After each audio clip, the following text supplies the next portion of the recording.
Welcome again to my vlog short video. This is my part 1. Now, magpunta kami dito sa museum ng Svalbard.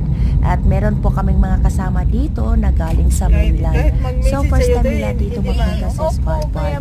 At nagkakataon na nag-celebrate dito ng Pride.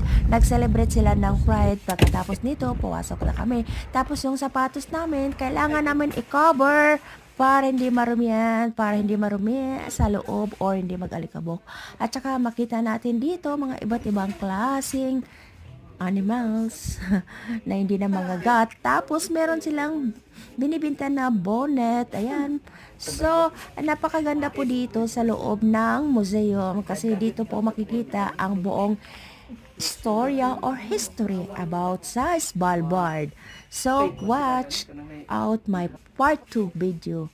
Thank you for watching.